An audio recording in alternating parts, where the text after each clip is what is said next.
Welcome back viewers, ladies, gentlemen, non-binaries and anyone with ears or other sound detection organs. Hope you enjoy. We are continuing with Going Native, written by Uncle Sealing. Going Native, Chapter 44. As Inspector Jelsai Chelzer stepped into the conference room, she was struck again by her older brother's affectations. It seemed the curse of House Chelzer had gotten him bad. Jem had gone on a long, rambling monologue the last time she was in this room, explaining that the round wooden table was a tradition so that everyone would be equal and nobody could sit at the head. Like the knights of something or other. It was such an odd conceit. Someone had to be in charge. Now she could see Jemsai, Keller, and Toril deep in some sort of discussion, crowding around one side of the table. She took a seat on the other side. See? There was a head after all. Then again, Jelsai really shouldn't be here. She should be basking in the warm glow of Celia getting royally fucked over by the justice system. Instead, everything back on Earth, everything with Stace, had called to her. Jelsai had to get back to work. What are you three discussing? Keller is just telling our husband how wrong he is. Again? Toril gave Jelsai a smile. The two weren't friends, exactly, but they could work well together. Oh. A few weeks ago Jemsai gave us a big speech about how dangerous Sammy Painter is. I think he picked the wrong one of the pair. Keller seemed unusually animated about this. Sammy designs lasers. Yes, and you didn't see military intelligence's reaction to what Samuel did to that server in the hospital with just an Omnipod. It's a hospital, security can't be that tight. A military hospital. On a military base. On a planet with active red zones. He had the whole thing ripped apart in under 10 minutes. The woman described it as somewhere between passionate lovemaking and a vivisection, then demanded to know which foreign power was acting here. Jelsai smirked. And when you told her it was a tiny human male? She demanded his contact information. Demanded? Even for a Marine, I don't think I've ever seen a woman look so immediately thirsty. You could probably have shorted out every electronic device in the building with her panties. Thank you, Keller. That's very graphic. Ha! Toril grinned. It's not that funny. They ended up having to transfer her off-planet. She was spending all her time trying to hunt him down, got obsessed with it. Finally just stopped showing up at her post. Jelsai let out a cough. This was a good place to get the actual conversation. So, what exactly happened at the hospital?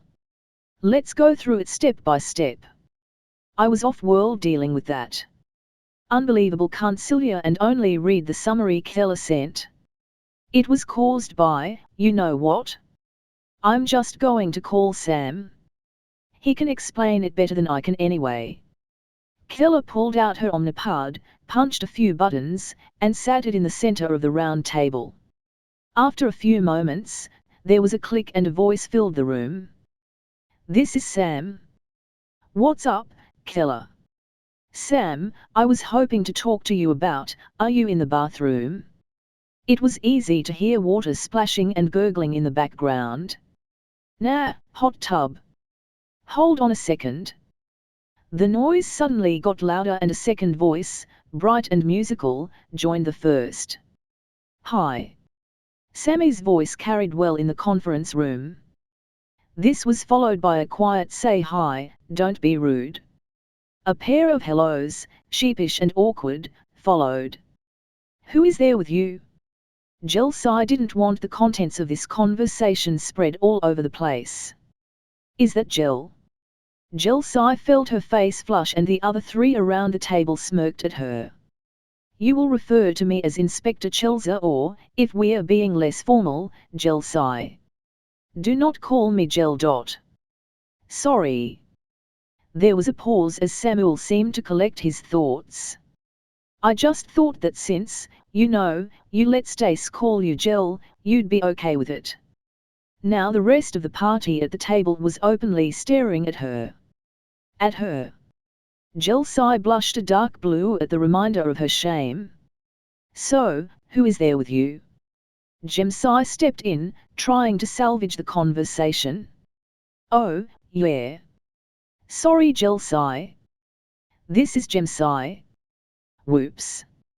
You two sound really alike. We do not. The pair stared at each other and there was a moment of awkward silence that seemed to stretch on too long. It's me and Sam and Aang and Marian. We're doing a sort of double date thing. Sammy's voice chimed in, obnoxiously loud, naked hot tub party. Woo-woo. Sorry, Sammy is 4 sheets to the wind at this point. Sheets? This was starting to give Jelsai a headache. Keller let out a long groan. Samuel, I was hoping to get a security consultation out of you. We're having a meeting. Oh. Give me a second. The background noise suddenly disappeared and Samuel's voice got remarkably clear. There we go. Headset on. What can I do you for? Jelsai was still trying to process the conversation so far. It was so weird. Please walk us through what happened at the hospital. Keller seemed to finally be getting everything under control. This was the human tech genius she was so worried about. How dumbed down do you want it? Dumber than the first time you told me, but not insulting like the second time. Okay. Sorry about that, by the way. There was a shuffling noise and the group could clearly hear Samuel whisper, Sammy, not now, I'm working. That's very distracting. Going back to full volume, he continued. So, the story begins about 12 hours before Stace's medical mishap. Somebody plugged a modified Omnipod into a diagnostic network port in an unused exam room. This is a huge breach of security, by the way. Those ports shouldn't have been active, but nobody bothers to turn them off. It's so stupid. Anyway, that pad gets on the network and tells everything, hi, I'm the Helic Medical Industries update server. If you're a TK42-2 medical monitor and dispenser, you need a critical security update. It takes a couple hours, but this update propagates through the hospital and soon enough every TK42-2 has been compromised. Since it's listed as a critical security update, it doesn't need to be approved by the user. It just goes through in the background. Jelsai had a thought. So whoever did this just sat in an empty room for a couple hours. You would think she would be noticed. No, they plugged in the pad and left it. Keller's friends found it after the fact. If I was to hazard a guess, they probably paid a member of hospital staff to plug it in. Maybe a janitor or something like that. It's what I would do. So, this pad updates every scanner with some new software that sort of latches onto the regular software and monitors it. Those medical whatsits are really complex, so the update doesn't replace everything, just side loads. Now the trap is set. If any of these scanners detect Cilia or Stace, it dumps an entire dispenser worth of drugs into them and acts like nothing happened, then deletes itself. So why didn't it kill Cilia? It sounds like it was ready to go while that cunt was still in the hospital and being dripped all sorts of enhanced interrogation chemicals. Is that Toral? I forgot to thank you, I love that new lab coat you got me. The embroidery on it is just, wow. Please, Sam, continue with the very important security update. Keller was smiling, but Jelsai could see strain in the huge woman's face. She was clearly more used to dealing with Sam than the rest of them, but even she had limits. Yeah, my apologies. I may be a couple sheets to the wind myself. The reason it didn't kill Cilia is because the person who wrote the software is a fucking idiot. Can we get a little more detail than that? Sure thing, Jelsai. Sorry. Let's do a thought exercise. Imagine, for a moment, that you're a medical scanner. You have a very basic brain, the bare minimum to do your job because processing power is expensive. You need to verify the identity of anybody who is attached to you so that you can dispense the right medications. How often do you bother to check who they are? Oh. Toral caught on first. You only need to check when a person is first hooked up. It's not like they are going to change identities without being unplugged. Exactly. Even though both of their machines were poised to murder Celia and Stace, they were already attached when the update went in. The dispenser didn't bother to verify their identities. It went off on Stace because he was unhooked so he could go to therapy, and the software noticed when he was plugged back in. I was a bit disingenuous when I called our black hat an idiot. It's far more likely that they didn't have an actual unit to work with, so they were emulating the functions and missed the obvious. Still, if they had added a single line of code to force an identity check, both of the targets would have died in the middle of the night and nobody would have noticed until it was too late. Jelsi considered the human's words. Their opponent was clever, but so were her allies, apparently. Anything else you think is relevant to share while we have you on the call? 2 things. 1, you're looking for an interior agent, Belle AC Alent. The whole room froze. How, exactly, do you know how Celent is involved? She tried to get into the servers here at the observatory at the same time that Stace was ODing at the hospital. Probably started as soon as she heard about the security lockdown. Agent Elent didn't know about our honeypot. Honey pot? Toral asked the obvious question.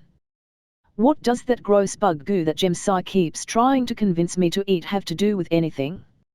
Sorry, it's slang. Something that looks too appetizing to ignore. Our servers with all the good stuff, not that there is much of that at the moment, are on a sneaker net, completely inaccessible from the outside. Not just difficult, physically impossible. It isn't connected anywhere. To hide that fact, we have a public-facing server that's difficult to get into but not impossible. It's full of garbage data that doesn't really mean anything but is really well encrypted, some astronomical data that we've already released to the public, and a whole slew of interesting worms and viruses. Our friend Agent Elent accidentally grabbed a big ol' handful of nasties before they wiped our servers clean. Her Omnipod has since been polite enough to begin imaging itself and sending me its complete contents. Jelsi put her face in her hands in an attempt to hide her shock. Why, for the love of the goddess, didn't you tell us this? Because my program unpacked it out about an hour ago and I was already in the tub. Didn't think to check it until right this minute. Our little gremlins in her pad didn't activate until a week after insertion, so it wouldn't get noticed, then it had to trickle enough data to start the reassembly. There wasn't enough info to know whose pad it was until now. Alright, what's the second thing? You guys need to check your messages more often. A couple days ago I sent Keller some interesting fingerprints to look at and I never heard back. Keller let out a polite cough, rumbling her huge frame. Sam, I hadn't gotten to that part of the presentation yet. Oh. Sorry to spoil the surprise. Need me for anything else? No, I think we're good. Thanks. Cool. Still coming over next week for board game night? I think Ella is sweet on you. She keeps asking. We'll talk about it later. Keller disconnected the call with a hard stab at the Omnipod. The giant of a Shilvati who had killed hundreds, many with her bare hands, was actually blushing. Jelsi would have to send Samuel a thank you gift. This was excellent sister-in-law teasing material. All 4 of them sat around the table, deep in thought. Finally, Toral broke the silence. So, which one of us gets to tell Sam how incredibly illegal what he did was? If we tell anybody about it, the poor guy is going to get executed. I think a better question is, what else has he been doing? Jelsai was just starting to realize the implications of Samuel's casual destruction of Shilvati data security. If he was working for an insurgent group or one of the Imperium's many enemies, they were all in huge trouble. Stace tried to pace the halls of this strange alien hotel that had become his home. He couldn't really pace, of course, but his little electric wheelchair seemed to have an infinitely large battery, and if he wanted to go from window to window, looking at the world outside, nobody would stop him. He yearned to be out there, on his own again. Stace knew he needed Ieng and Elora. Now that he had them, he couldn't escape like he once had. They were as much a part of him as Daniel had been. Still, the simplicity of nature called to him. Made his skin itch.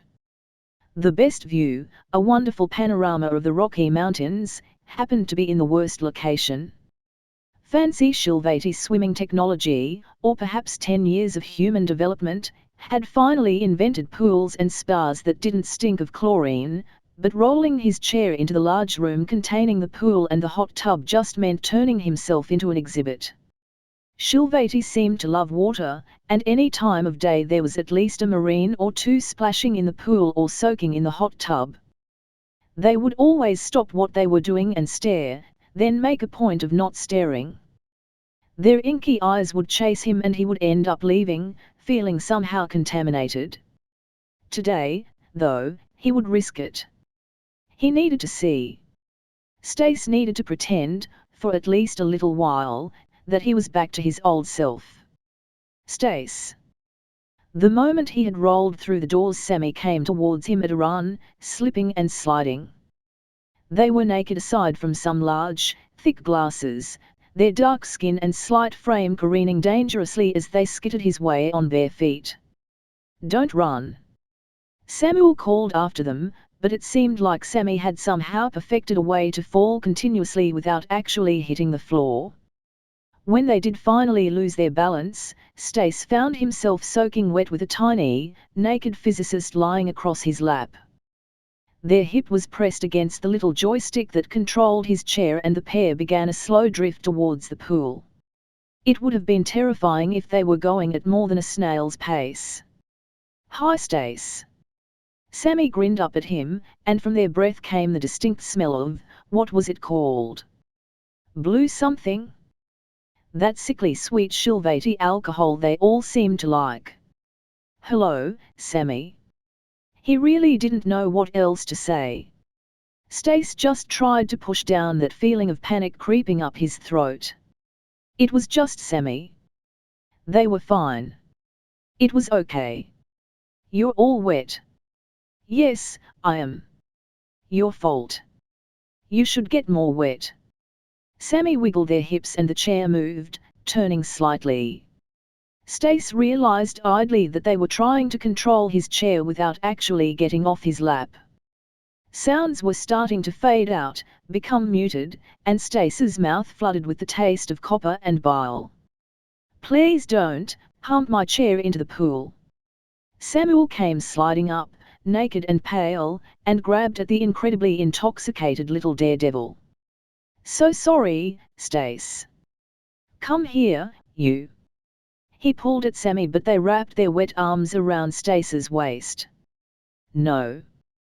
They just latched on like a wet, slippery grappling hook. The panic was really starting to set in. Stace wasn't ready for this.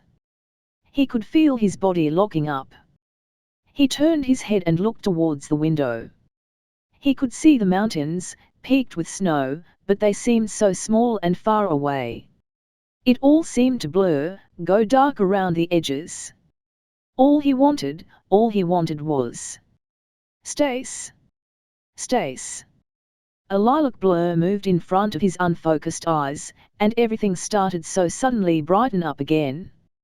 Dark eyes with gold rings locked with his, and for a moment Stace started to panic again, but those eyes were framed in a soft, round face. A friendly face. His family was here. You need. For some reason it was very, very important to Stace that he let Ieng know. Dry your jewelry. It will get gross. Ian let out a laugh, bright and musical, seemingly at odds with the tears in his eyes. Glad you're back. Come on. Ian took a moment to wipe some of the water off his two-piece bathing suit with a towel, then turned Stace's chair and started to push him out of the pool room. Stace could see his future stretching ahead of him. Back to his little apartment. Back to nothing. Just existing without contributing or even accounting for himself. Kept like a pet. No. Let me stay. The chair stopped and Ian's face came again, peering down. Are you sure? You don't look great. Yeah, I'm sure. Just stay with me. Of course. Sammy was mortified. How had they been so clueless? They sat in the hot tub, not really enjoying the warm water or the bubbles anymore, just feeling kind of numb. There was Ian wheeling away Eustace Grant, someone that they wanted desperately to make into a friend. But no, Sammy got too grabby and forgot about personal space, and now he was going back into hiding. This was the guy who managed to keep Ella and Ian alive for months. He literally died several times a couple weeks ago. He was a cyborg, though Sammy knew not bring it up, and he shot that bitch Celia in the spine with her own pistol. He was just so freaking cool. And now he was leaving. Sammy held back a sniffle and looked down at their drink. This was a problem that called for either more booze now or less booze an hour ago. Since they hadn't figured out time travel yet, bottoms up. A splash in the hot tub across from them drew Sammy's eyes. Ian was back and Marion was helping gently lower Stace into the water. He still had his boxers on, but aside from that he was naked, and Sammy could see a long, twisted, angry-looking scar coming out of his waistband and winding all the way up his sternum before splitting to reach both clavicles. Another scar, shaped sort of like an angry Y, started at the top of his right arm and wrapped around his pectoral. The bright purple disc of his diagnostic pad was visible on his side, under his right nipple. He was hairy, but not like bear hairy. Just enough to give his skin some color. Stop staring. Samuel's whisper was way too loud and now everybody was looking at Sammy. Sorry. You're just... Stace let out a long sigh. I know. I'm... so cool. What? Sorry, Stace.